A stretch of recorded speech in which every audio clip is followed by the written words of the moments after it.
potential litigation. Do I need to start this over? No, you're okay. Thank you. Okay. Anyway, no action was taken. We talked negotiations and potential litigation and other things approved by the State Board of Education and the Education Code. With that, we'll move on to the official opening. And with that, can everybody please rise and we'll have the Pledge of Allegiance. Dr. Ramirez? No. Yeah, Dr. Ramirez, would you please lead the Pledge of Allegiance? Yes, no problem. Okay, right hand over heart. Ready, begin. I pledge allegiance to the flag of the United States of America and to the republic for which it stands, one nation, under God, indivisible, with liberty and justice for all. Thank you for that. Thank you. The next item is the minutes. Can I get a motion to adopt the minutes? Second. It's been moved and seconded. Any discussion on the minutes? Hearing none. All those in favor of adopting the minutes say aye. Aye. Any opposed say nay. That motion carries.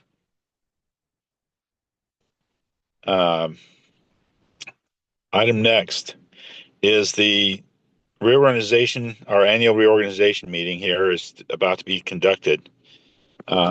We have several positions to be filled. The first position is that we're going to reelect. We're going to not reelect. We're going to elect a new board president, a new vice president, a clerk, and make appointments to different positions. So let's open up nominations for board president. I nominate Trustee Hupp. I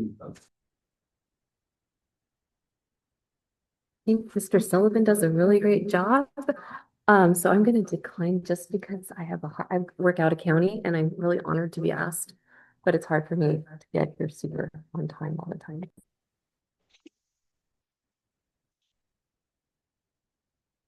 Do we have any other nominations? Does Mr. Sullivan want to do it again? He wants to do it again? Do you want to do it again, Steve? I'm willing to do it again. My time has changed, but I've missed the last two meetings. But yes, I'm willing to do it again. It's a temporary thing, if that's what the board would like.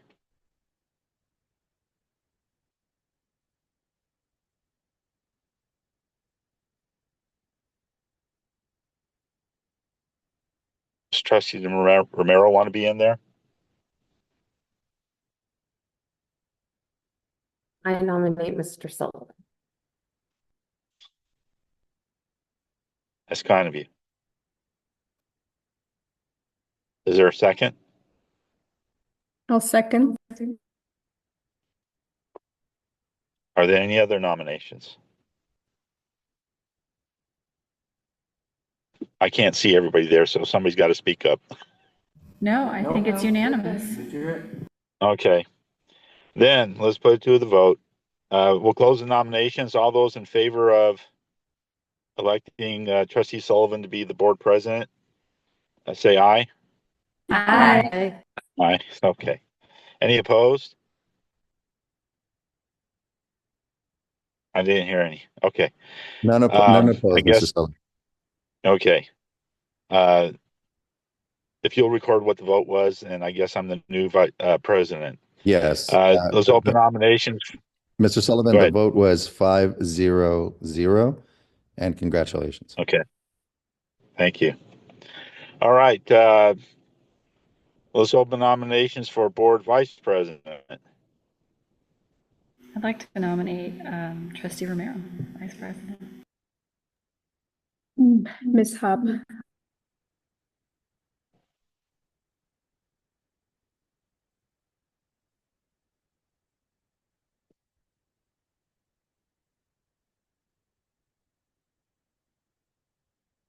Ms. Romero, can you unmute? Probably not at the moment. I think that Ms. Hupp has been doing an excellent job.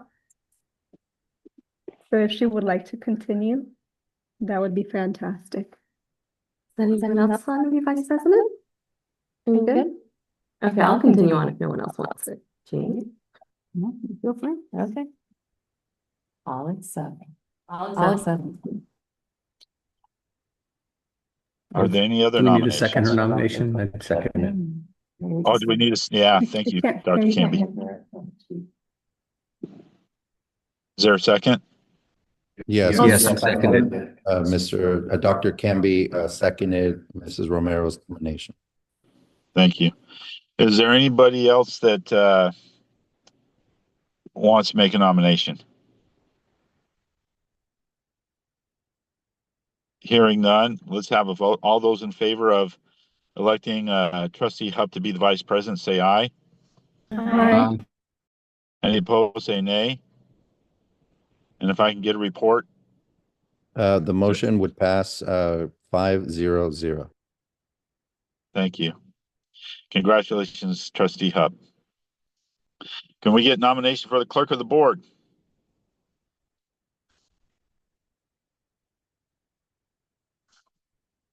I nominate Ms. Romero. I'd second that. I'll accept it. Ms. Romero, did she accept that? Yes. Thank you. Any other nominations? Hearing none, all those in favor of electing Trustee Romero to be the clerk of the board, say aye. Aye. Aye. Any opposed, say nay. Sounded like it was 5-0 again. 5-0-0, and congratulations to Ms. Hupp. Congratulations to Ms. Romero. Thank you. Thank you both. And option number 4, appoint the secretary to the board. It's been tradition, and I don't know if it's mandated by law but Dr. Ramirez to be the secretary of the board. I second Is that correct, Dr. Yeah, Ramirez? that's been a Mesa tradition. That is correct. Right. But it's not mandatory, but I move that we appoint Dr. Ramirez to be the secretary of the board. That's a big job. Agree. Second. Okay. So that's not an election, that's an appointment. So Dr. Ramirez is now appointed to be the secretary of the board. Okay. Other Thank you all. representative. Mrs. Torres, thank in you. particular, thanks us all. Oh, it's a big job. And thank Mrs. you very much. Mrs. Torres, all kidding aside, does a phenomenal job with all of this work. So she keeps me where I need to be. So I appreciate that. That's Wanna great. mention a couple notes that we do have to get sworn in before a certain date. So I'm not too sure what that date is. We could do it today. You are correct, Mrs. Could do it now. Sarah. Last year we had Okay. an issue similar to this where we had to. What you're referring to, this is the board reorganization. I'm sorry. So I misunderstood. Say again? No. No, No, the not swearing for only reorganization, but occurs That's fine, yeah. when you take Oath of office. office. That's the oath of office, correct. This is an internal reorganization, not a transition as a trustee or a reelection, right? Yes, sorry, I misunderstood that. So yes, that's the oath of office, which happens along election years. And yes, we will be mindful of that because we don't want to run into any situations. Yeah. That won't happen until midterm elections. Correct. Okay. Election for members for county committee for the school district organization. I've been doing, does anybody want to do that? I thought we typically did not vote on the members for the county committee of school districts organization. Well, I'm not certain of what this is really asking because we need to have a representative on that committee. I thought that's what this There is, is. that committee has not really been active. We meet The once a chamber- year. Yeah, the chamber has, but not so the committee, but there's two, there's the Camarillo Chamber Education Committee and the Mesa Parent Organization. So Like number I- one. I've been on the committee for district organizations for almost the entire time I've been on the board. And I'm happy to do that if that's the will of the board. I'm sorry, I misread that. Mr. Sullivan, you're right. The one you're citing is the County Committee on School District Organizations, and you're right. That is an annual meeting, and you have been the board's representative to that committee. You're absolutely right about that. I nominate Right. trustee Sullivan to continue representing us at the County Committee on School District Organization. I second. Is this a formal vote? I'll accept it, but is this? Yes, it is actually a formal vote because Okay. it is an internal, it is a board recognized committee. Got it. Are there any other nominations? Hearing none. All those in favor of electing trustee Sullivan to be the representative for the County Committee on School District Organization, say aye. Aye. Any opposed, say nay. And if I can get a report, I'm guessing Yes, unanimous. the vote stands at 5-0-0. Congratulations, Mr. Sullivan. Thank you. The Camarillo Chamber of Commerce Education Committee. Is that also a vote or an appointment? That is an appointment, but it does require a vote. Okay. Mr. Sullivan, done you've that in the past? represented this before, haven't you? With that, I've when never we done had that. I thought Ms. Dryden was the one that did that, or she did the PFO. That's correct. Who's done the chamber? And they've not been active in the past years. The chamber has been, but this particular committee, I've not heard of it being active. Right. If the board is okay, I can certainly represent in that capacity. I know that the superintendent for Pleasant Valley is pretty involved with the chamber. So if it's okay with the board, I can certainly take that on. You got my vote.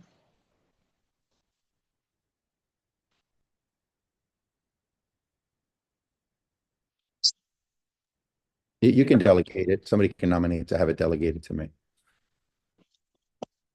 Okay, I delegate that our nominee, Dr. Ramirez, represent for the Camarillo Chamber Education. I'll second that.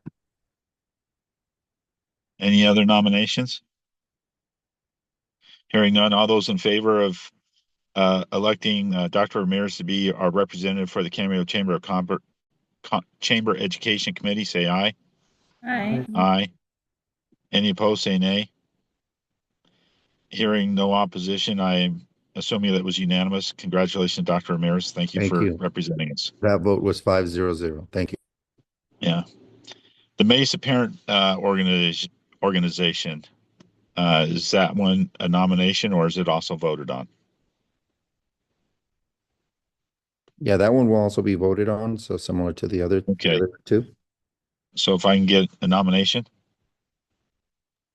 I nominate trustee Dryden to remain as the board representative on the Mesa Parent Organization. do I have a second? Does anybody else that will have children here next year want to be on that board? Hint, hint, wink, wink. Then I will accept. Okay. Was there a second? I'll second it. Okay. It's been moved and seconded, and thank you for accepting, Jamie. All those in favor of electing trustee Dryden as being the Mesa Parent Organization representative, say aye. Aye. Aye. Any opposed, say nay.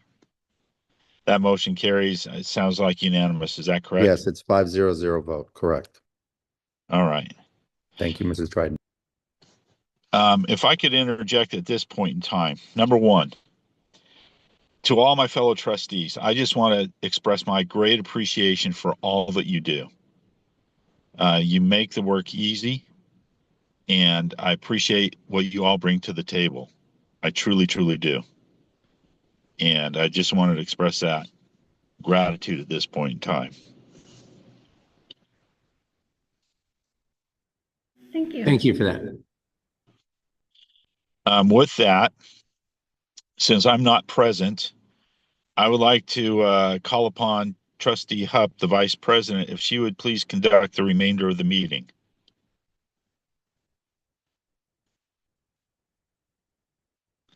I see you laughing, Jamie.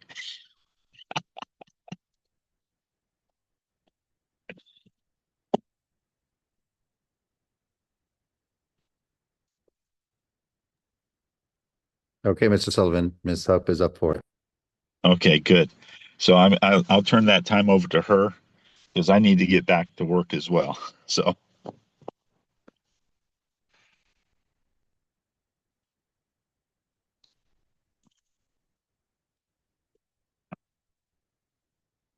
All right, thank you very much, Ms. Hupp. Thank you so much. Superintendent's report, just a few items that I wanted to highlight. One is our fall athletics have actually concluded, and the picture here is of our 7th and 8th grade volleyball, girls volleyball. But in effect, you see here a rundown of the sports that we have we've had this fall: flag football, co-ed, through the Camarillo Independent Sports League, 8th, and then this year we've joined the Rio League, which is another small sports league for our 6th and 7th graders, and a big credit to them because they were actually playing up. So the 7th graders were in effect playing 8th graders, the 6th graders playing 7th graders, and all of them really competitive. In fact, the 6th grade team won their league. So, congratulations to them. But I just wanted to highlight and express my gratitude for Mr. Soto, who's our athletic director. He's our PE teacher, our athletic director. That's his other very important hat. And then, I think the board is aware, but we run on volunteer coaches. And so these parents come to us, or family members, or sometimes community members, as is the case in this picture with Mr. Michael, who was there in the left. And sometimes we just get community volunteers, but all of them are volunteers nevertheless, and our families. So we just continue to support us. Next slide. We did have this past Thursday a winter music program, phenomenal showcase of our students' musical talents. Standing room only, literally. And that is not for a lack of trying. We actually did try to look for a bigger venue, specifically the auditorium that's over at Rancho Campana. We will continue to try to do that. It just did not come together for a date that made any real sense for us. I was a little bit pleasantly surprised, not because it was the best situation, but what did come across is obviously the support and outpouring from the families. But with that said, a lot of gratitude to Ms. Wong. Ms. Wong, believe it or not, has been here now for 6 years. And I think she's done a really great job in growing our program, challenging our kids. And she and I agreed from the very beginning that we would at the very least cultivate a love and an appreciation for the arts and specifically for music. And I think she's really done that. Next slide. Camarillo Christmas Parade. So, I think this is our third year. I believe this is our third year. And that just took place on this past Saturday. Ms. Kupinski does a lot of the coordination. She does a lot of the logistics on this. So really grateful for her for, just having that spirit, having that hard work, bringing everybody together. Obviously the parents and families who were there. Just a wonderful experience. The ones who were in the audience and in the crowd and who waved at us and were just enthusiastic. And of course, all of our Mesa staff that also showed up. It was just a really nice event, as it always is, bringing together community and showcasing who we are to the broader community. So thank you to Mrs. Dryden and your family for being there as well, and really for kickstarting this as an idea a few years ago. And I think it's brought us together, and hopefully it's already a nice tradition, and it's one hopefully that just continues to play out year over year as these kids grow and these families continue to be with us. Can I just speak for a second? Yeah, absolutely. I was just gonna say, it was really fun to see families as we walked by in the audience, even watching different either students or staff go give hugs to families that, we walked by and said hello to, and, season's greetings. It was really great. This year's theme was, Santa Paws. So, our therapy dog made an appearance too, and was very popular. Yeah. So I think it was just, continues to be, a fun event, that just another way to bring our community together, both walking in the parade, but literally seeing people where they're at and waving and doing those well wishes. Mhm. It's a wonderful opportunity, and yes, Bandit is the star of the show wherever he goes. So, and lastly, I wanted to just make mention of Mesa Cares campaign. These are meals, gifts, and clothing for our Mesa families. I want to say, according to my count, we have 33 families that benefited from the support of this community. Toys, as I mentioned, food, gift certificates, things of that nature. That it's just a show of appreciation, a show of care from this community to one another. And I don't want to leave anybody out, but I just wanted to highlight a few key contributors. Miss Patty Orozco, she's our family liaison. So much work behind the scenes, so much in front of the scenes and behind the scenes. I think this entire month she's really been there, and so much credit to her. Mrs. Wagner, who actually partnered as part of the CJSF, they decorated the boxes, they brought everything together, they really staged it, and so it was just a wonderful contribution from our middle school as part of their service learning. And then Ms. Inda, our counselor, our CJSF student volunteers who put together the care packages, and of course our Mesa community contributions, monetary contributions, gifts, the list goes on and on. And most people are just giving. They don't want recognition. It's not really that important to them. They just want to know that it's staying within the community, and that somebody in their community is benefiting from those gifts and those small acts of kindness. So I think it's just a wonderful event. It's been a long-standing one, and I'm very proud that we continue to carry it out, and that it continues to serve all families.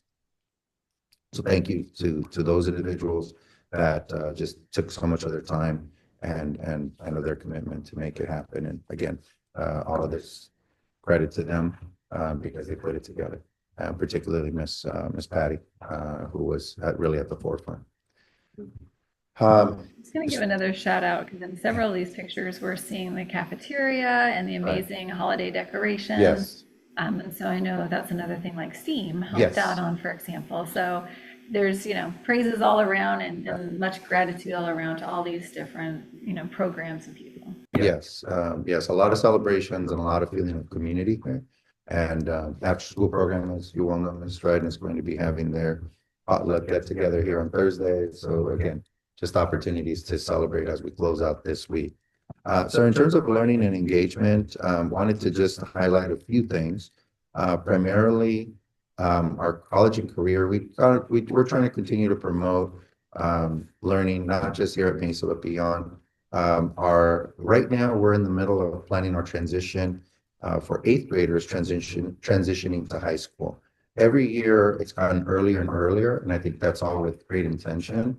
We want to make sure that we provide a bigger horizon for the families to be informed to have options available to them. And the high school district has partnered with us to make more of their schools available here on site. So the high school visits are currently being planned out throughout the month of January. The overwhelming number of our students do go to Rio Mesa. But I think the last several years, there have been more and more high schools represented.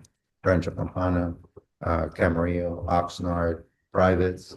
We're just trying to help be facilitators to our families to find their way to their next best location and destination. And sometimes that means bringing information to them. Sometimes it means bringing people to them. And so just know that this is, and I know here on the board, there are at least two of you who are experiencing that now. So I say that because it's something that we've been very intentional about. Ms. Inda has taken the lead in coordinating these, and we want to give information to families sooner and sooner in more and more digestible ways, because it's a big transition, and we want to make sure that all the available information comes to them in a way that they can act on. Beyond that, we continue to partner, and Ms. Inda has been at the forefront of this one. Ventura College, Moore Park, and Oxnard College are putting on industry days. And we're just trying to see where we can play a role in inviting families to be aware of what programs lie ahead for their kids, particularly those that are community-based. With the cost of college increasing, with other career avenues becoming important, the sooner that families have that understanding and have more options available to them, the better off I think we'll all be. So anyway, I just wanted to share two of those, and we're just now finalizing also our UCSB trip for middle school. So more to come on that. Next, we continue to focus on our Success by the Numbers initiative. We're really trying to hone in on metrics. So we're having these internal conversations with our staff to see where and how we can measure our progress and impact. So hopefully by January, we'll have something more to share on that point. But one of the things that, and I didn't put it on the slide, but we are moving forward with some T-shirts that we're going to start delivering as early as this week, because I just got them to our third graders, who've already, some of them have completed our Mesa Reading Challenge. For them, it's 20 books for the year. I've got one of my students who's up to 40, voracious, and I want to see that. And it's Give me their names. I Give me their names. I will. This. But I think more so than anything else, it's just really the learning, the fun, the competition for me is a part of that, but it's more really about pushing each other to be better, to be challenging each other in the right way, so that we just continue to improve ourselves and have more windows into other parts of the world that maybe our kids don't always experience. So anyway, we'll keep bringing that forward. And I think Ms. Kuklinski has put out a great blueprint with her positive referrals that I'd like to mirror as we celebrate the kids who start meeting these milestones. So more to come on that. And even on this one related, our March Madness bracket is coming together, which is something that started last year, which is going to come together for us again this year. So again, a lot of initiatives really focused on reading, being a learning community, and highlighting that as a real point of pride for all of us. I wanted to just make mention of some facilities. The board has heard this before, so I won't go into great detail, but a big focal point for us, big priority is our on-site water treatment and delivery system. That is continuing through this month and into next. The board will continue to receive updates on that, but we are putting together all of the components and the design and working with a mechanical engineer to get that situated to specifications. Next slide, please. And that's just a rundown that you've seen in months prior. The last point that I wanted to make, because it appears in the agenda later, are electric vehicles. We've been on this path. We're expected to get our second electric bus, what we call Bus 7, and that's going to arrive for us on Monday, January 5th. That's the scheduled date, or that's the arrival date. And I just wanted to put there some of the benefits that we've received financially in a way that doesn't impact our school budget. So there's some good cost savings there by virtue of the fact that we had earmarked some dollars $45,000 to be exact, to complete that purchase, which now can be rerouted to the purchase of a transit plan. And you see the vehicle cost, the purchase price, and what its intended purpose, at least near term. And that is to really bring back some services, transportation services that are currently under third-party agreements. And the next two slides, you'll see some of these pictures. Bus 7 you've seen, so that's just a refresher. But the next one is the passenger vehicle, and that's just the stock pictures. But obviously, once we receive it, we'll find a way to personalize it in a way that makes sense for us. And then lastly, well, attendance. We continue to set our sights on 97. We didn't quite reach that mark. We're well over the 95%. But we have been hit hard with some illnesses, and it is the season, unfortunately, but we're going to continue to stay the course on that. And to conclude, I just wanted to highlight a few events that are coming up, including this week, which is Winter Spirit Week, and then what things look like come January, which will be here before we know it. Come January 5th, officially, our inter-district transfer window will open for 26-27. We've already received a lot of interest, and we hope to continue that as we prepare for the new calendar year. And with that, I'll go ahead and conclude my superintendent's report. Okay, thank you. So with that, any comments, anything on the board? Nope. Not for myself. It was very thorough, thank you. Okay, with no other comments, let's move on. So we'll on to board member reports and communications. First thing is correspondence. It's the Ventura County Office of Education correspondence to Mesa Union regarding improved chronic absenteeism rate. I just welcome the trustees to read that letter. It's from our county superintendent.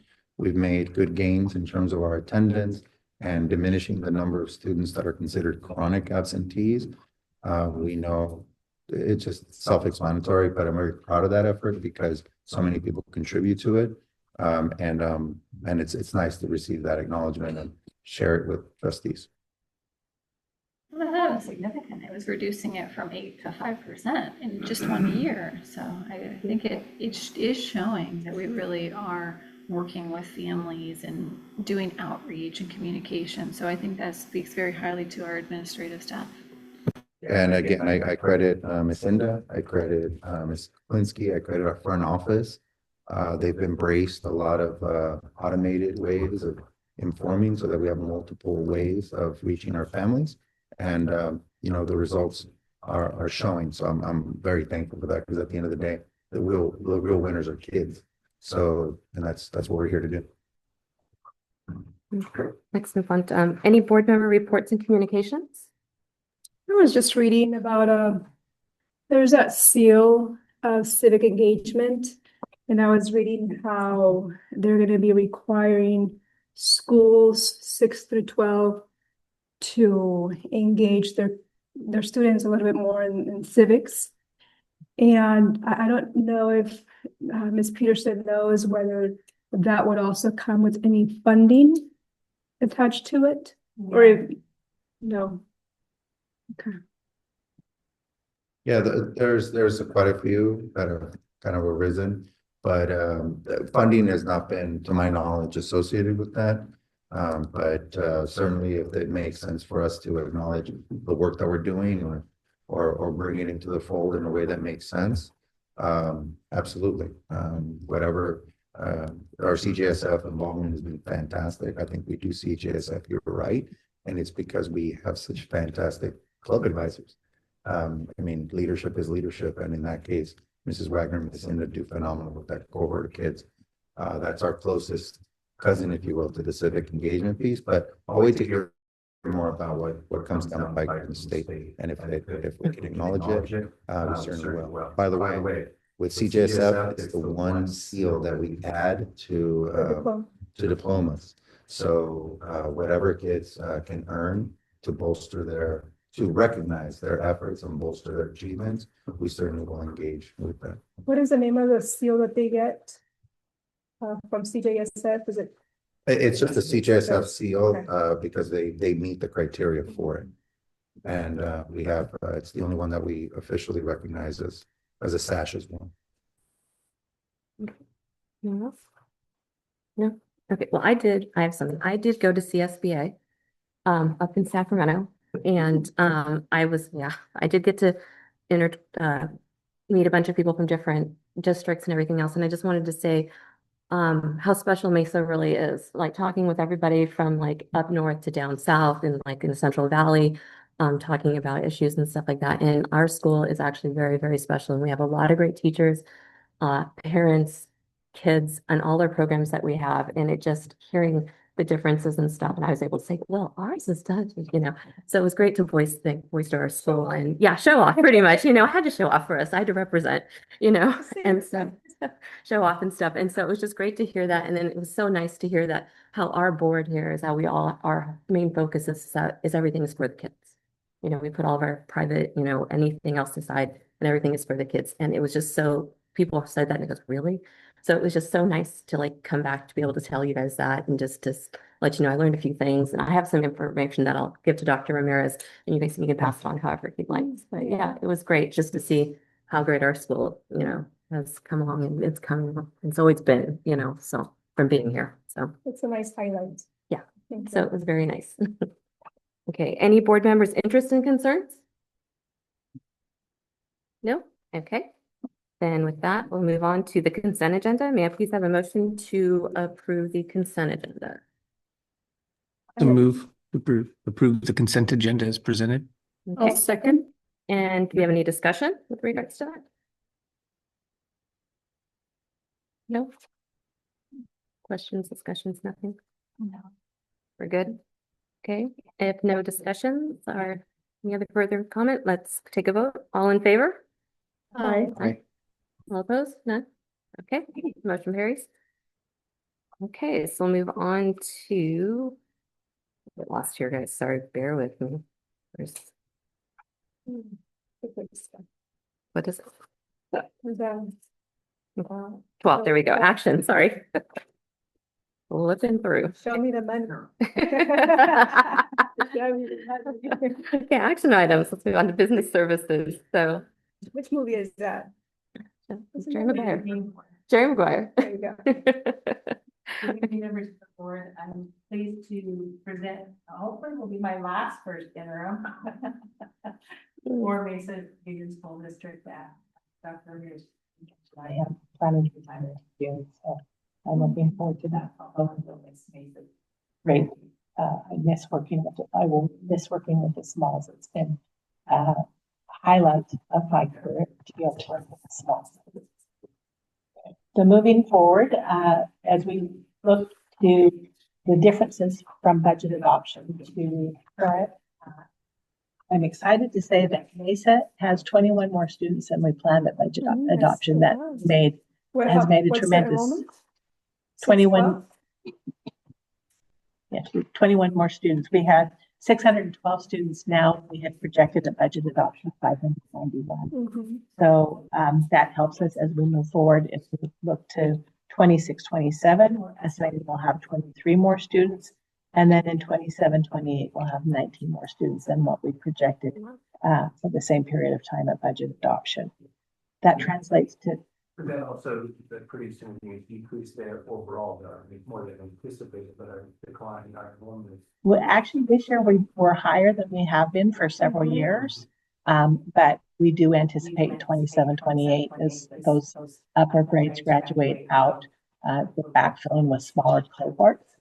It's been interesting to see the trends here at Mesa because we have been attracting students in grades 6, 7, and 8 for the last couple of years. And so it will be interesting to see if we continue to have that trend as parents are transitioning from maybe an elementary school to a junior high school. And so they're looking for different environments. And so Mesa has greatly benefited from that. But we do approach the future with a very conservative mindset. And so we are anticipating that there will be a drop off in 27, 28, at least at this point in time. That increase translates to about almost 21 ADA for the current year, 11 in 26-27 and almost 9 in 27-28.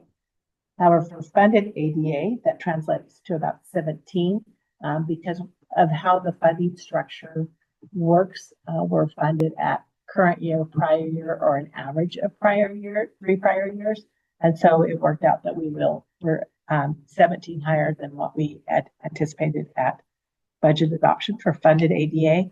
Next year, that will be almost 21, and then drops to 11 more in 27-28.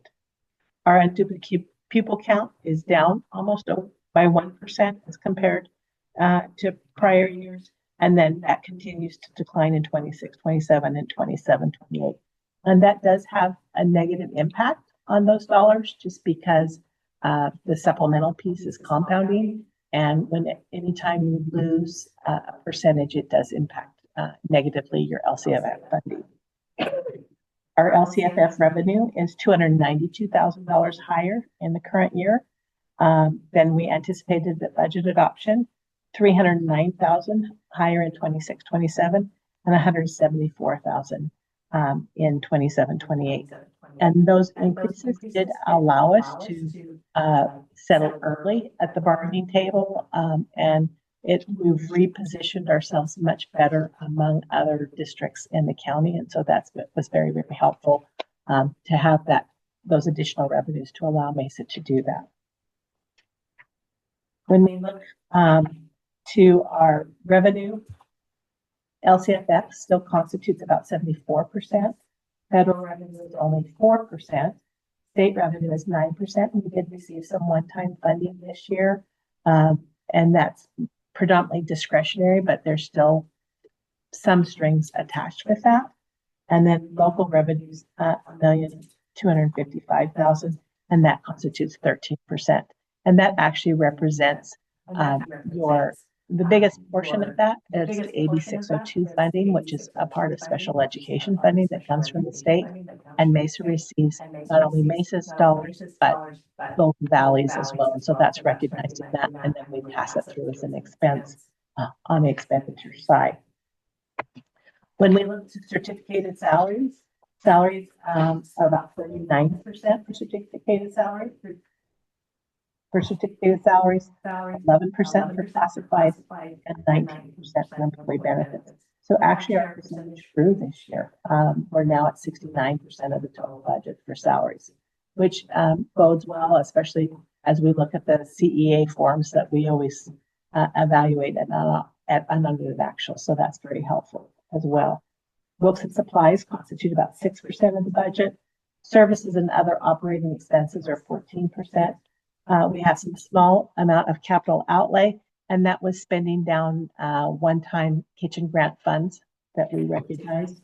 And then we have other outflow of about 10%. That includes excess costs that are being paid to the county and to Pleasant Valley, as well as all of that special education pass-through dollars that are being sent to Golden Valley.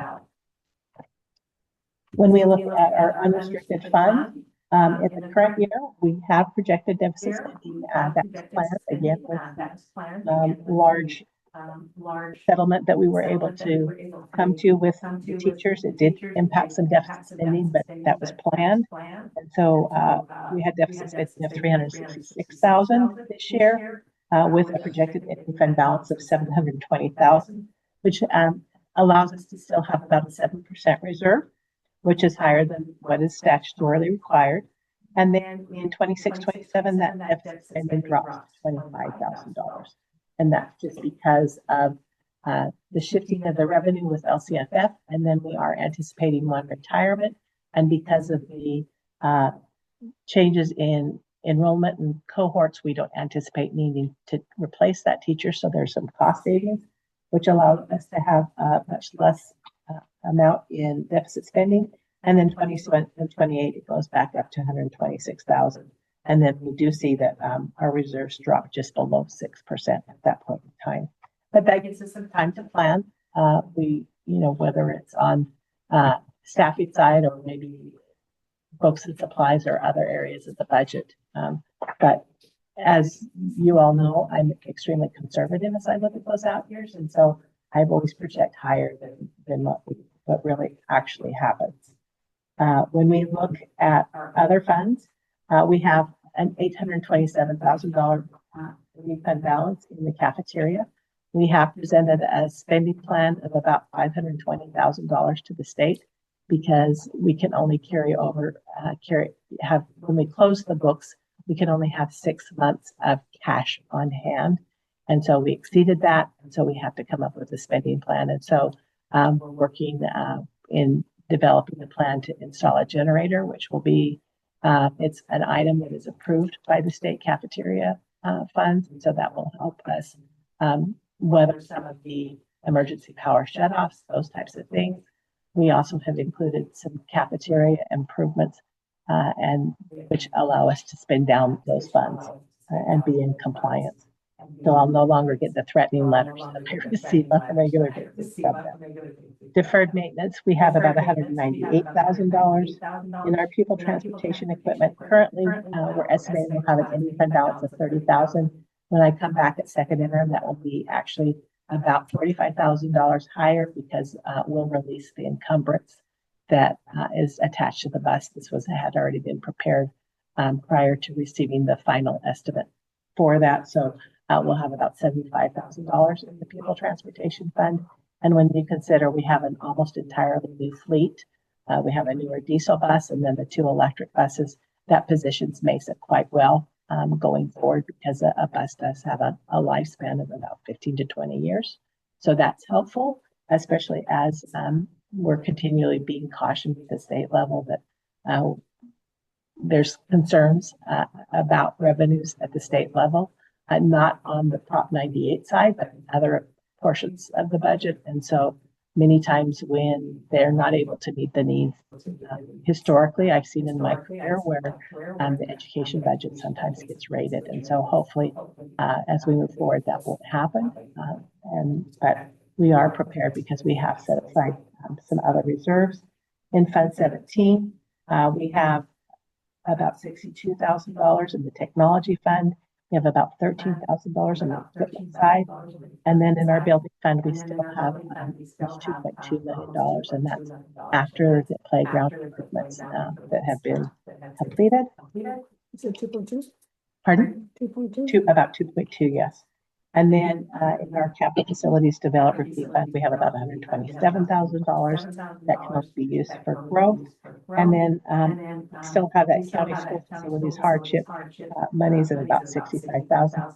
And as I was evaluating that, as I was preparing first interim, most likely before I transition and we move that into probably our Fund 14, that's an acceptable transfer. And so I just want to clear that out. It's just money that has sat there since before I came to Mesa as CBO. And so I just want to get that cleaned up before I leave. And then in our bond interest and redemption fund, we have about $2 million, but again, that's restricted. It can only be used for debt service. So all total for debt service on the bond. Okay. And so it's not touchable. So all told, Mesa's in a good position. You know, we have a few years to plan in case that cliff does come. Yeah, we always say that it's going to come and it hasn't materialized yet. So hopefully Mesa will continue to have stronger enrollments like they have in the last few years, and we'll continue to weather some of the downturn. Our neighbors in the county, I'm sure Dr. Ramirez has potentially shared with you, they're seeing huge decreases in enrollment countywide, and especially on the Oxnard Plain. And Mesa has really rather been going down where we've been going up.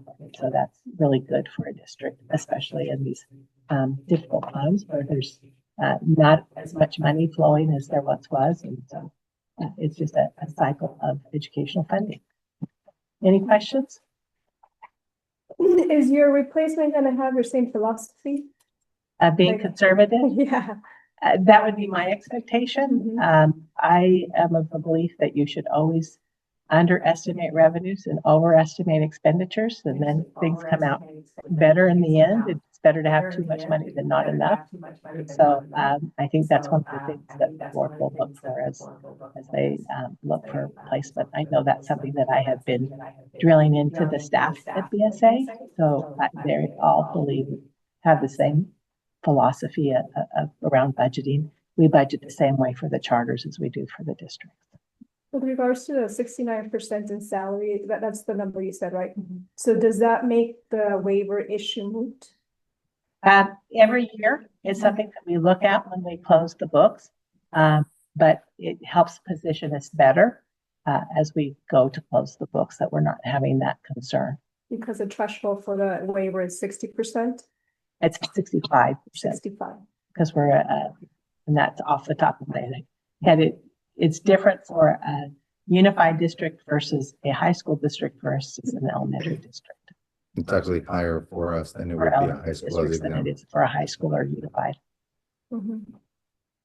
Does the fact that our reserves has dropped fairly significantly, we were at 14% 4 or 5 years ago, down to about the 7%, anticipate about 5%. Is that concerning at all, or is that kind of just what you It's anticipate? just the trends, because you have to remember around COVID, we had so much one-time money. And so rather than hiring additional staff or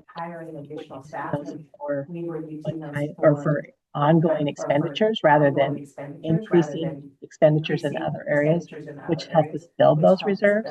But that was planned, but because we knew that, good times come with times, and especially in school business and school finance cycles. I've seen some very lean times around 0708 through about 2011. We were continually deficited, and since that time, we've not had that. During COVID, we had that one-time fund, which was very helpful. But I think when we compare ourselves to many of the districts surrounding us, Mesa's in a very healthy position. Because if I remember correctly, what they want you to have is at least 4%. 4% is the minimum for a district, Mesa site. Yeah, and let me make a couple of comments on that, because it really does pertain to a variety of things. So needless to say, we need to just continue to look at our expenditures, particularly our service contracts and things of that nature, where you could argue it's a little more discretionary. We have to just be more essential moving forward. I would agree with that. And then the other thing that I'll say is that I think that was another reason why negotiating this round was so important, because it really put us in a better position across the county, knowing that the way that the budgets at the state level look at this point, or the budget at the state level looks, it's looking a whole lot more challenged this year and into the near future.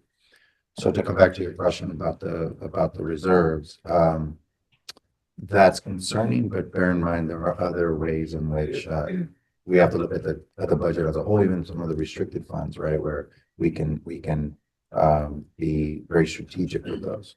And that's where I think Ms.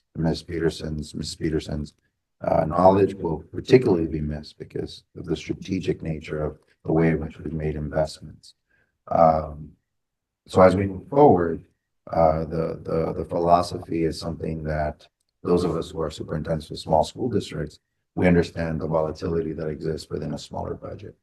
And so that's something that we're going to be very keen on, and we're going to certainly take advantage of all the time over the next 6 months or so to position ourselves with scrutinizing expenditures, contracts, services, everything that goes into the budget. We're going to ask, what would Ms. Peterson do?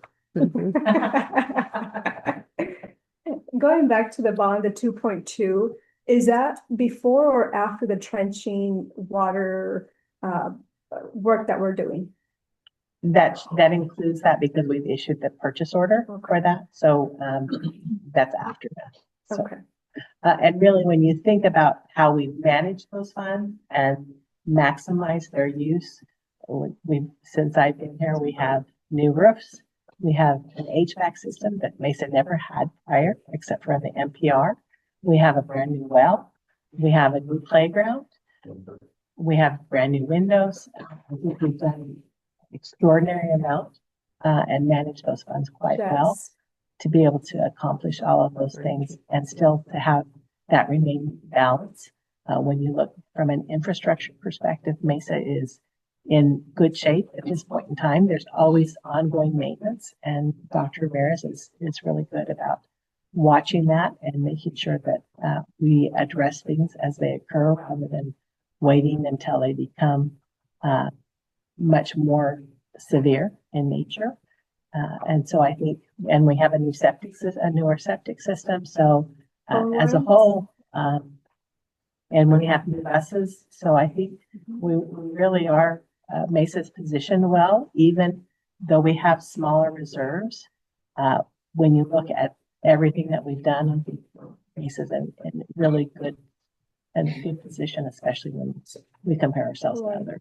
So basically what could really hit Mesa is if our enrollment is just significantly drops. That would be the biggest concern. And then it's managing staffing costs, because one of the things that also has benefited the districts in the last 2 years is we haven't seen an increase in STRS. When I first started in school business, the district's contribution for STRS was 8.2%. It's now 19.1%. So we really had to budget and manage the costs and how that has impacted district budgets with that increase in those retirement costs. Same thing with CalPERS. It used to be anything less than 13.2%. Most of the time it was running around 11%. It's now about 26 to 27%. So, when you consider that both of those costs have doubled, and that for every dollar that you spend on classified staff, it costs you 35 cents in statutory benefits. So it's really $1.35. And then for certificated staff, it's about $1.25. So it does impact the budget. And then you also have health benefit costs that go along with that. So I think districts are doing a lot more with a lot less than what we've had historically. I have a question about the generator. Are we going to be able to use just the cafeteria fund for that, even if it supplies power to another part of the campus? It will be dedicated to the cafeteria, to that area. Not necessarily IT problems or anything. I'm not looking at It would be, we are working with an engineer, so I know I've messaged that in prior memos, so I'll message that, as more comes out of the work that we're doing with the engineer. But, we probably have enough to be able to, with a large enough, generator, we'd probably be looking at gas as opposed to diesel. Those are basically our two choices, natural gas. Neither one of them is the ideal. Neither one of them is an ideal. I understand that. But yes. But again, the idea would be that we might be able to keep basic operations, right? Particularly cafeteria services, things of that nature. And that might extend to a building, as an example, possibly. But again, essential services, and backups. I obviously with this essential services to this conversation also pertaining to water. There's also a thought of how we keep those services and operations viable. There's a lot. So there's a lot that might come our way as we think of the system and preparedness. And I think, again, many factors coming into the budget. And as you know, we continue to find strategic grants and strategic opportunities to extend our dollars beyond what we have on hand. I think I've tallied just in our energy infrastructure and transportation, it is well north of $1 million of infrastructure and equipment that the district didn't pay for. Right. So just to give you a reference point of the kind of work that we've been doing behind the scenes. And wherever we can, we're going to offset this. Like the cafeteria, very restricted funds, and we're looking at that as a viable way of spending down in something that ensures also emergency preparedness. Agreed. So that's why I just think it makes logical sense. Like if it's a thing like an 80-20 split where 20% has to come out of a facilities budget because we can use it for backup energy and power to essential services. It may, I still think it's a win. even if it's not 100%, it's still a big win. We will have power outages. We've had them, we will have more. Mhm. So I think that's a great thing to use that budget, to use that fund. And We so, haven't won, as much as the state wanted us to spend it down, and not that they wanted to spend it on stuff, which is what their response was to me when I. Just buy more tables, whatever, yeah. Well, basically, they, buy more equipment, do this, do that, and it's like, well, we wanted something that we really needed, so it was, it was with pleasure that we heard that they approved the general cost of that equipment. And approved its signature, so that. And- That would be a tremendous benefit, especially when you consider, the food waste that we've had historically from power shutoffs that we had discarded because of the refrigerators. So I think that. Tremendous benefit.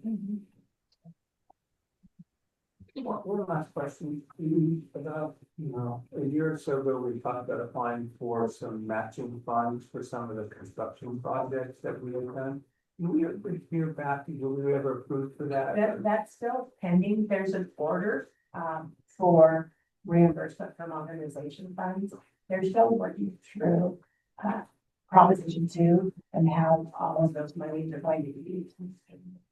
So we're hopeful that we'll be high enough on the list that when they do release those funds, that will be in the queue to be able to see.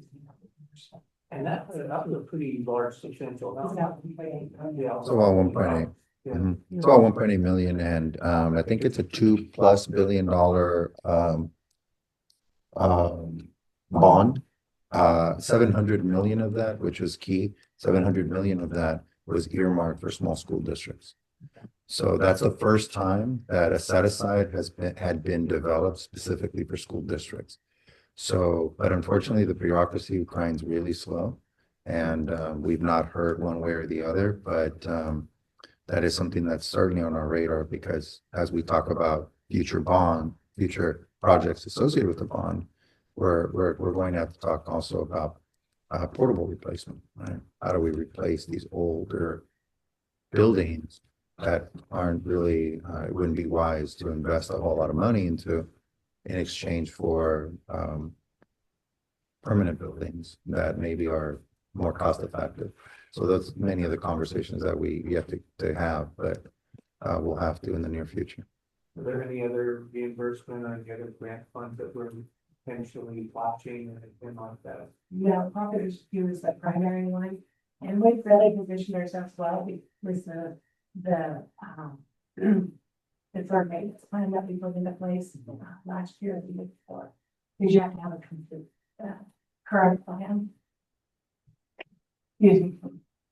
But hopefully one of the things that I feel is positive in nature, even though it was a cost, we weren't invoiced by the state for evaluating our application. So hopefully that means they're going to reimburse us. Okay. They had to evaluate everything that we are sufficient, so. But it's usually based on hours. So How much was it? but it don't means that it remember was off the done. top of my head. It's not a great cost. Unfortunately, I don't know. It never will make sense to me how we get to pay a fee for a service that should be extended for us, but that's for another time. I think to come back to that point, we will outreach. Outreach to schoolwork. Not Schoolworks. Yeah, it's cool. It's Schoolworks, who was our facilitator. They're really responsive, and they actually have a very good in with the state, and to see if they know how things are progressing more or less behind the scenes. I know that they've been at it for a couple of years now, and it's about time they start letting us know. I will, one final point on that. We specifically positioned ourselves for reimbursement of past projects, which for us appeared to be the better way of recouping funding, period. So just know we've been thinking very strategically all along in an effort to position ourselves best. But need is all relative and sometimes, we don't meet the criteria. I think that will give us the best chance though. Alrighty. Any other discussion? No, I guess, so if we can get a motion for the consideration of the adoption of the 2025-2026 first interim report. So move. May I please have a second? I'll second. Okay, any other questions, discussions? No? Alrighty. If not, then all in favor? Aye. Opposed? Motion carries. Okey doke. Move on to the next one. So next we have the consideration of acceptance of the certification of signatures for the period of January 1st, 2026 through June 30th, 2026. I can get a motion to approve I so move. and a second. I'll second the motion. Any discussion? No? If not, let's move to a vote. All in favor? Aye. All opposed? Okay, motion carries. Next item we have on the agenda is consideration of the acceptance of the proposed board meeting date calendar for 2026. Jeannie and I, please. I move to approve the proposed board meeting calendar dated for 2026. Second, I'll second the motion. any discussion? Everybody's good? 2 days that are different, that don't fall in the pattern and 10 and June first. Yes, the March 10th date has to do with the notification.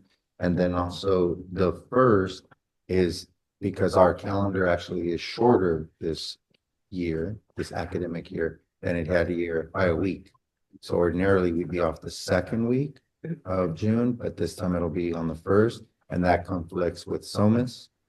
So that's why we looked at the first. Okay. Yeah, any other discussion? No? All right, all in favor? No? Opposed? Motion carried. Next item is the consideration of approval of the revised principal salary schedule effective July 1st, 2025. May I please have your motion? I'll make a motion. And Second. discussion? No discussion? Okay, then I'll go for a vote. All in favor? Aye. Aye.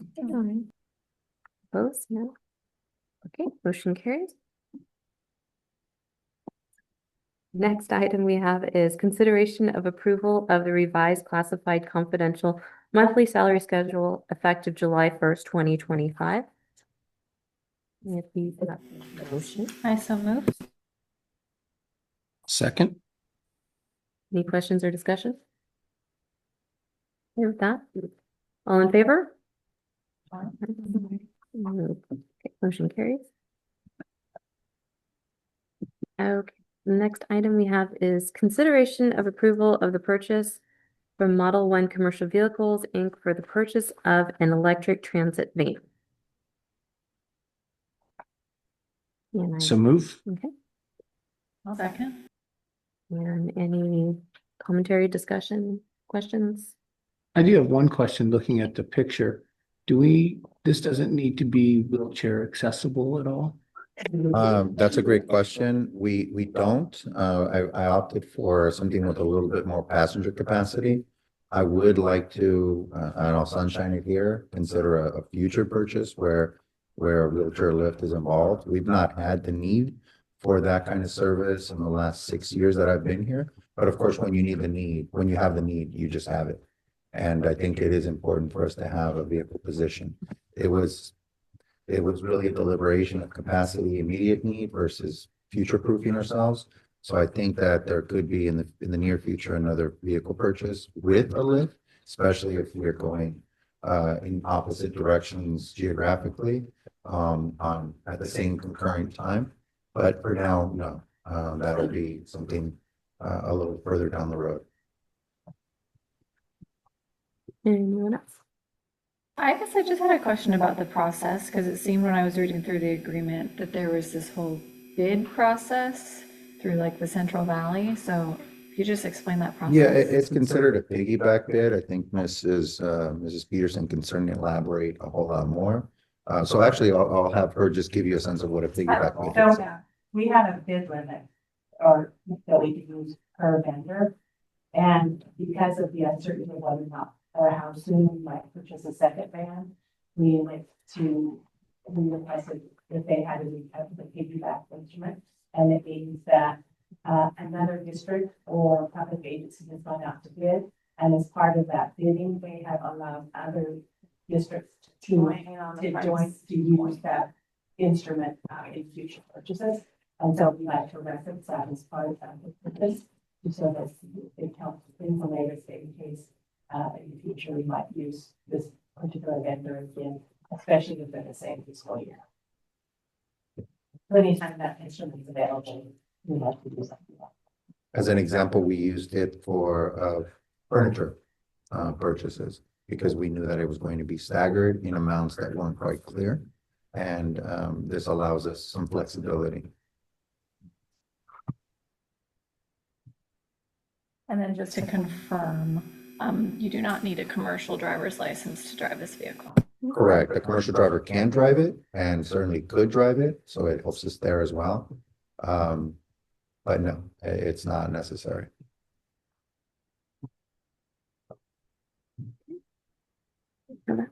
Discussion? No. And if not, then let's go for a vote. All in favor? Aye. Aye. Opposed? Motion carries. Okay, item G, consideration of approval of the proposal from Venco Western for the irrigation system and repairs. The motion, I so move. second, I'll second. any questions, discussion? I'd like to know a little bit more about it since the quote was very big. Yes, it's actually, Venco Western has done work with us in the past. They know our system really well. This is basically for time and materials. So if ever there's a repair, a break in the line, a reorientation of maybe an existing line, we've done all of that over the last several years with them. And so it's a cost not to exceed. So if, for example, we had a break in the line and we had, we weren't able to operate our irrigation system, they could actually come in relatively quickly, make a repair, and then charge us only for the repair and the materials involved in that one instance. So it's not an ongoing service, but rather as you need or pay as you go proposal. That's why the amount is 8,000, not to exceed 8,000. So if we use 500 of it, that's what we use. If we use 1,000, say that one more time. It's like a retain. Yes, it's a retain. Yes. This is, I don't know, In other words. in other words. Yes, but for us, it's just the contract not to exceed. But yes, if a legal retainer is a better way of conceptualizing it, by all means. Okay. Any other questions? No? Okay, if not, go for a vote. All in favor? Aye. Opposed? Motion carries. Item H, consideration of approval of the purchase of after-school program materials from Franklin Covey. Can you please- So moved. Second? I'll second. Thank you, Dr. Campbell. Any discussion?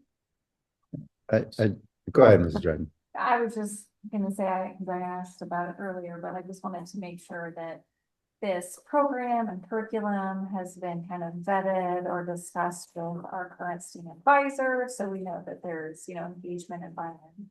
Yes, and actually, as I mentioned in my write-up, maybe not in this one, but yes, she is actually, Miss Ocamp is the one that brought it to my attention. I've actually known of the program for years. It's a very well-known program rooted in the 7 Habits of Effective People.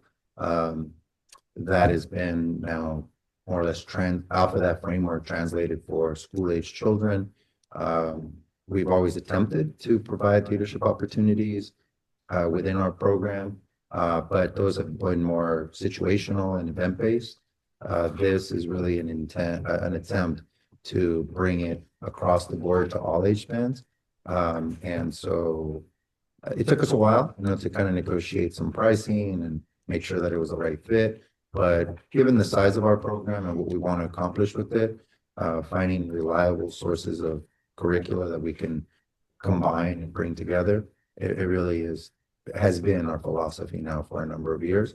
And this fits into providing something a little more concrete when it comes to the leadership strand.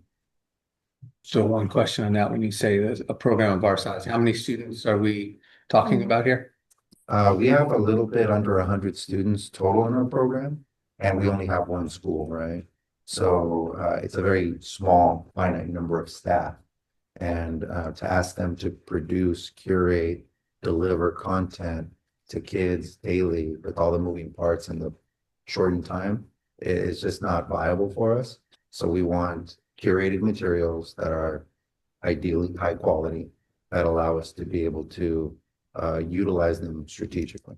So this would be for about 100 kids, so about Yes. 1/5 of the students or 1/6 of the students. Correct. Okay. Yeah, we're pushing on 20+% of our students in our after school program, right? Okay, I just want to make sure it wasn't for like 10 kids or something. No. Okay, I just No, want, this I is, just this kind is of curious actually, as yeah, to. this is across all of our grades served in our after school program through middle school. And it's actually middle school was the driver because we want to continue to push them better and better. And this is where the thinking started. We still come from that ELOP grant from a couple of years ago. Correct. Yeah, it's a renewable grant and we've done quite a bit with it. And so that's the thinking. Any other questions or discussion? No? Okay. If not, let's take a vote. All in favor? Aye. Opposed? None. Motion carries. Okay, item I, first read of the September 2025 board policy revision for sections. Oh, wow. As listed. Thank you. We don't have to take any action on it, just go through it first read. Okay, so just that there's some options to go through. Yes, For I'm sorry. future reference. I did highlight a few just that are noteworthy, but certainly you can review all of them at your leisure. Great. Okay. Item J, consideration of the approval of the 5th grade field trip request to the Moxie Museum. Motion. I so move. And then the motion. Any discussion? No? Just letting everyone know that it'll be paid through the Mesa PFO. Any others? No? All right, all in favor? Right? Aye. Opposed? No. Motion carries. Item K, consideration of approval of the 3rd grade field trip request to the Camarillo Ranch. So move. And second, Second. any other discussion, question?